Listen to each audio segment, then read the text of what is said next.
Olá, começa agora mais uma edição do programa Espaço Saúde. E hoje eu tenho como convidada a mastologista Ana Gabriela e ela vai falar sobre o câncer de mama. Eu também vou entrevistar a pediatra Alzira Araújo e você vai saber também mais detalhes sobre como beber mais água. A gente vai para o intervalo e já já estamos de volta.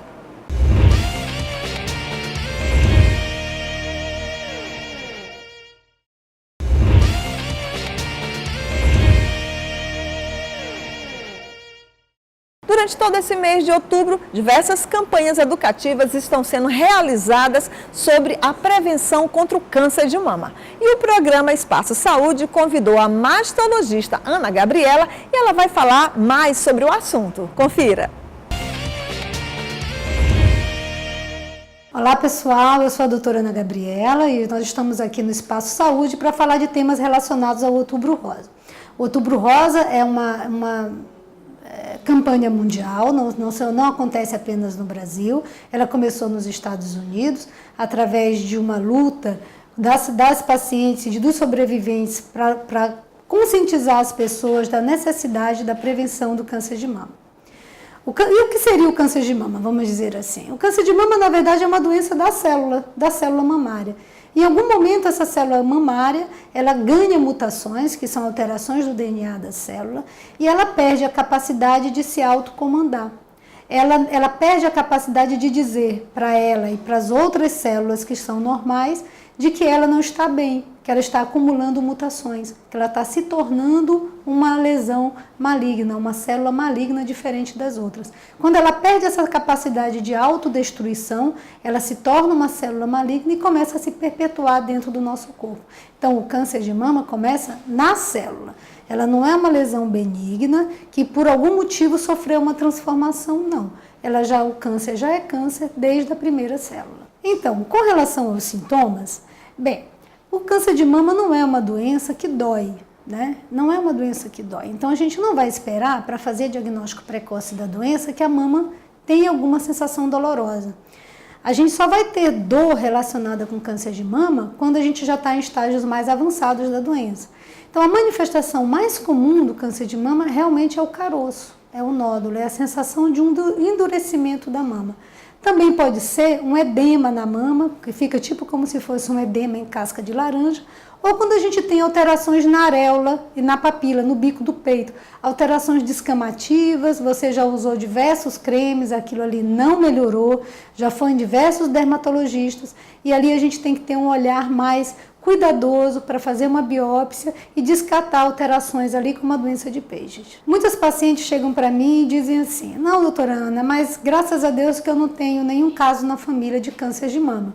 Então eu estou meio tranquila com relação a isso.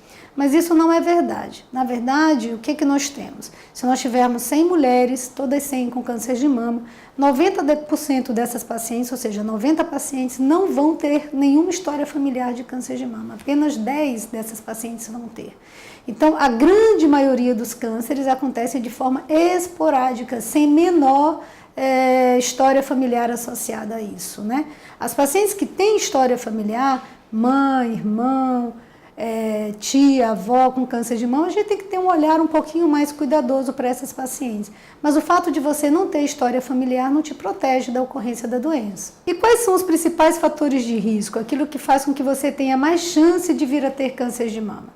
A gente fala o seguinte: você já nasceu com o principal fator de risco porque você é mulher. Então esse é o principal fator de risco para vir a ter câncer de mama.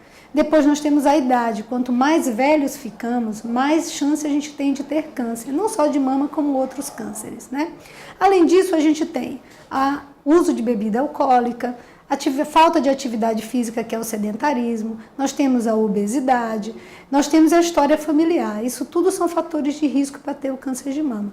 Alguns fatores de risco a gente pode trabalhar, como é, por exemplo, o caso do sedentarismo, de ter uma dieta mais balanceada, rica em frutas, verduras, fibras, ômega 3, mas outros não tem como a gente mudar. Você não tem como deixar de ser mulher, você não quer, você vai ter mais idade, vai viver cada vez mais, nós estamos vivendo mais.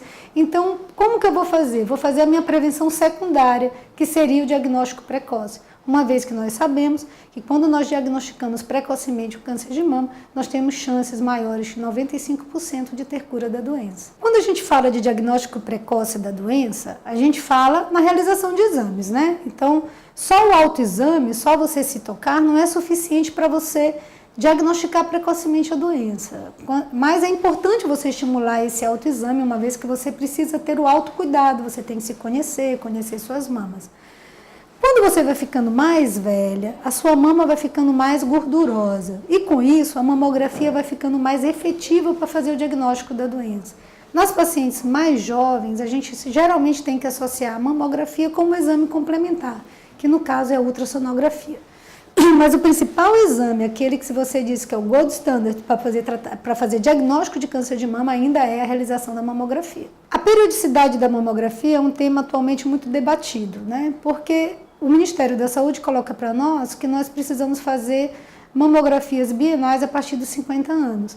Acontece que a Sociedade Brasileira de Mastologia, assim como outras sociedades, ainda advogam a necessidade de fazer mamografias a partir dos 40 anos.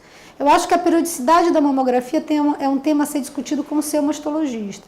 Mas, de forma geral, o que nós ainda fazemos, a recomendação, é iniciar uma mamografia anual a partir dos 40 anos. Muitas pacientes perguntam para mim como se colocar prótese tem algum problema. A pergunta é sempre assim, tem algum problema colocar prótese?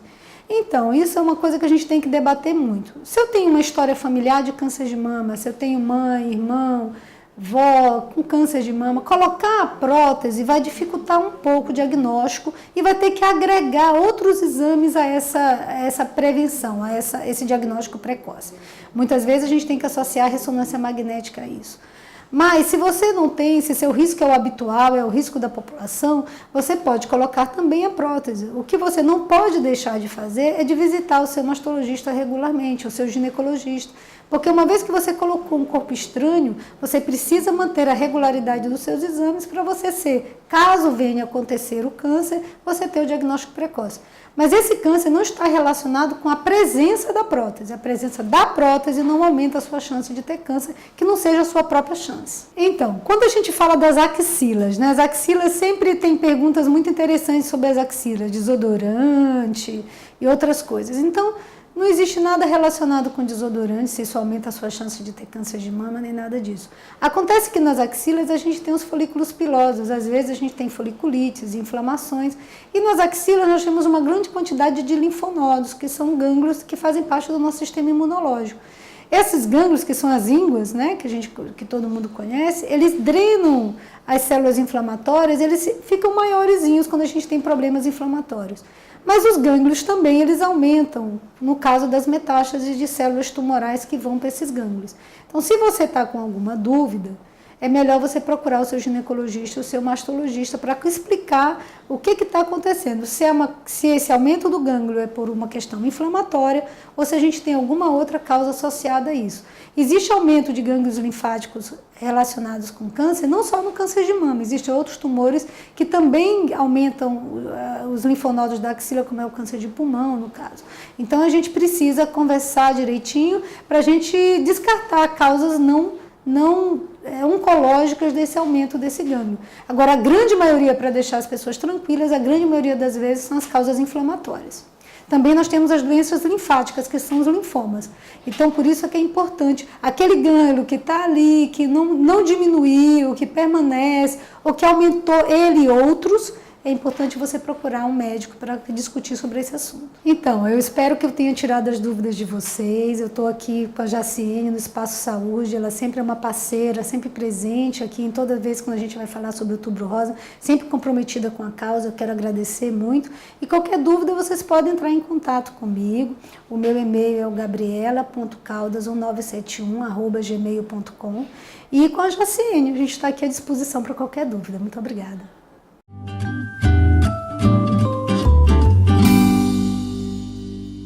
A gente vai para o intervalo, é coisa rápida, e na volta você vai saber a importância de beber mais água.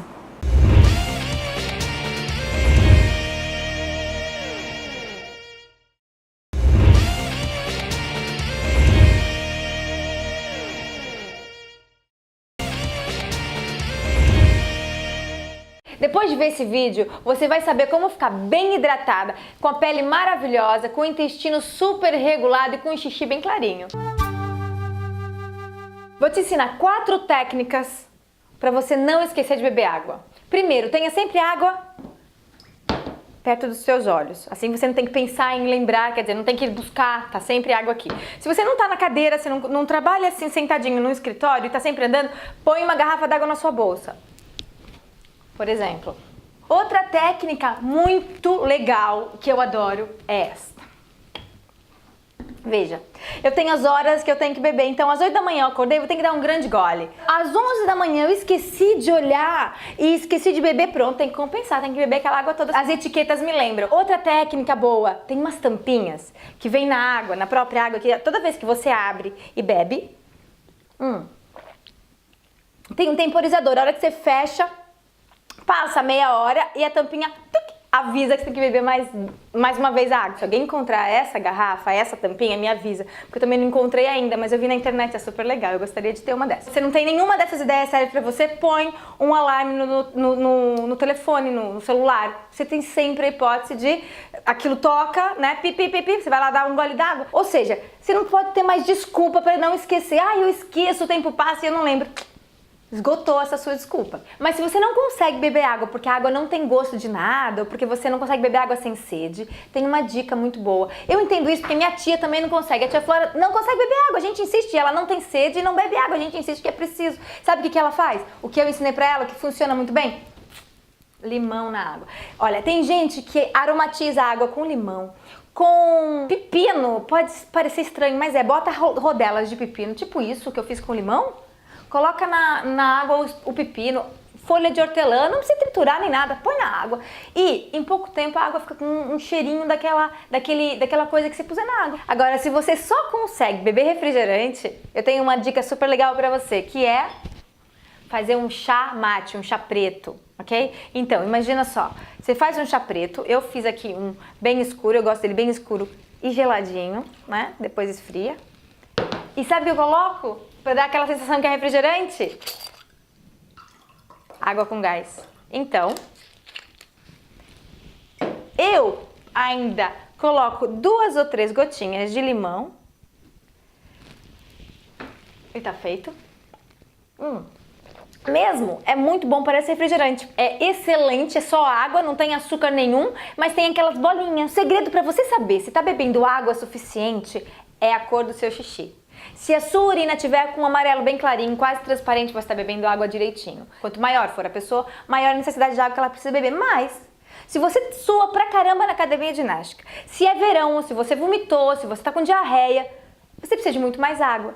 Por isso, xixi, olha pro seu xixi, ele sabe melhor do que as garrafas a quantidade de água que você precisa. Sabe por que você vai beber água daqui pra frente sem pensar no sacrifício que isso pode ser? Porque vai te ajudar a emagrecer. O teu intestino fica regulado. Vai te ajudar a expectorar se você estiver gripado, hidrata a sua pele, ajuda você a prevenir uma cistite, ajuda você a prevenir a pedra nos rins, diminui a retenção hídrica, diminui a dor de cabeça. O que importa é que o dia seguinte seja melhor do que o dia anterior. É que hoje você consiga beber um golinho mais de água do que você conseguiu beber ontem, entende? E outra coisa importante, quanto mais água você beber, mais fácil vai ser você beber água. Por isso, bebe água. Tchim-tchim? A gente vai para mais um intervalo e na volta você vai conferir a entrevistada da semana, a pediatra Alzira Araújo.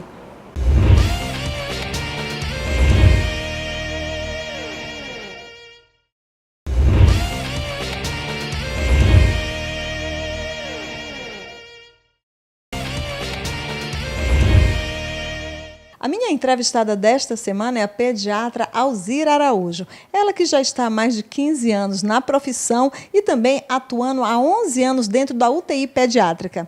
Doutora, seja bem-vinda ao nosso programa. Obrigada. Como é para você trabalhar com a pediatria? A pediatria é um mundo muito bonito, porque as crianças, elas se aproximam de você, sempre querem, procurando sempre se aproximar, dando carinho, e elas são muito sinceras. Então, eu sou apaixonada pela pediatria. E o que fez você escolher essa especialidade? Bom, essa escolha não foi tão fácil assim.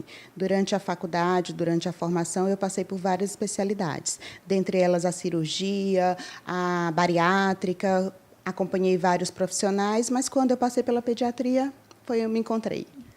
E como é a sua rotina dentro da profissão? Bom, eu trabalho com os extremos da pediatria.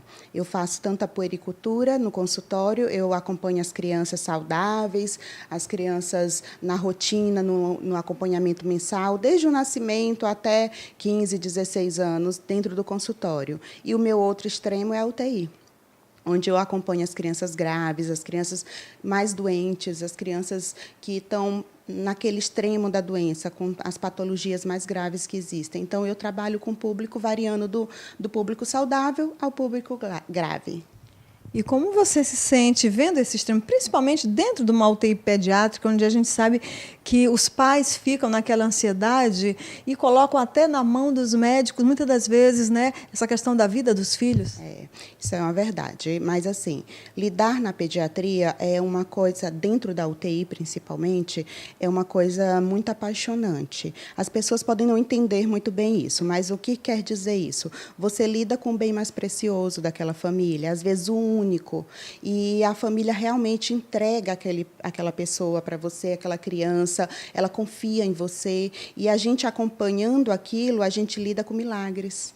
A gente vê crianças muito ruins, muito graves, que às vezes a medicina e até mesmo a ciência diz que não vai dar certo, que não há solução, porém a gente vê cada coisa, milagres, vontade de chorar, vontade de abraçar, a gente se entrega em cada paciente, a gente se envolve, e eu gosto disso. Eu gosto de poder trazer do grave aquela criança de volta saudável para o braço dos pais. Não tem nada mais bonito do que isso. Agora, você também atende, você tem um consultório onde você atende os seus pacientes, e como é atender uma mãe de primeira viagem?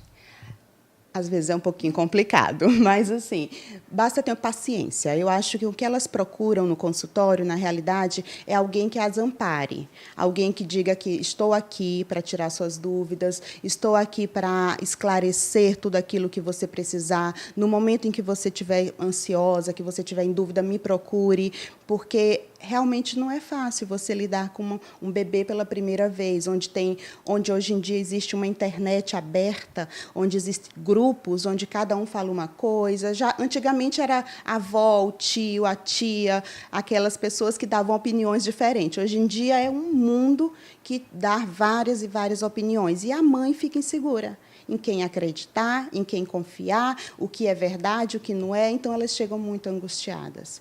Mas, aos poucos, conversando, se mostrando bem disposta a esclarecer as dúvidas, elas vão relaxando e vão vivenciando a maternidade. Agora, a gente vê que inúmeras campanhas são realizadas justamente para que incentivem a mãe a amamentar. Agora, como fazer com uma mãe que não pode? Bom, aí você tem que, em primeiro lugar, amparar essa mãe, porque não é fácil você chegar e dizer assim, não deu certo.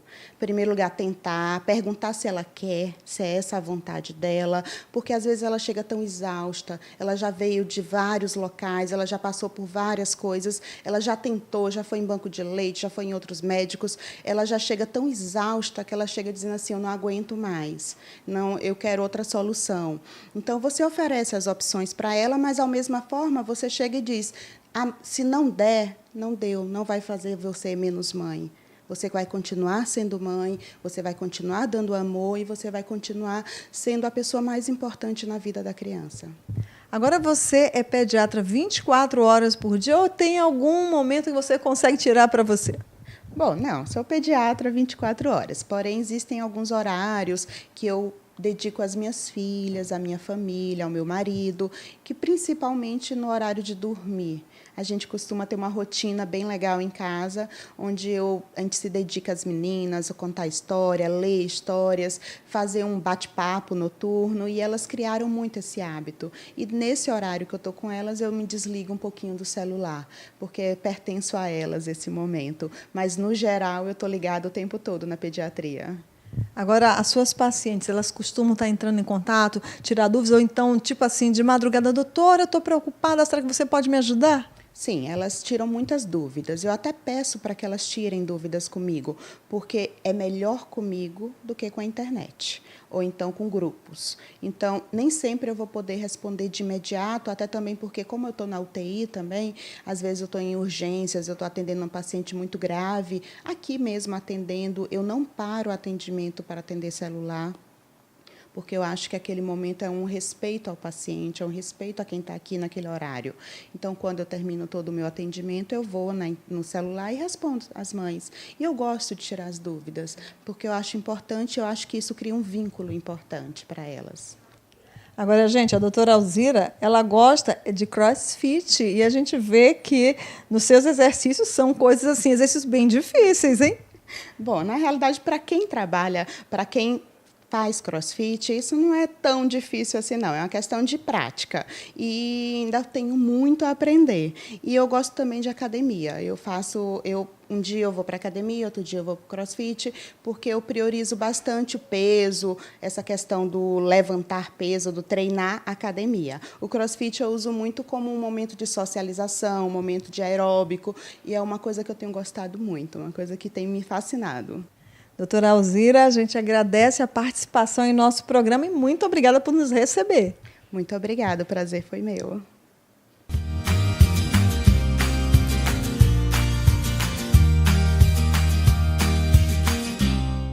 A gente vai ficando por aqui, mas o programa Espaço Saúde estará de volta no próximo sábado, às 12h30. E lembrando também que temos um horário alternativo aqui na TV Guará, quinta-feira, às 10h30 da noite. E se você perdeu alguns dos nossos programas, basta acessar o nosso canal no YouTube. Semana que vem estaremos de volta. Até lá!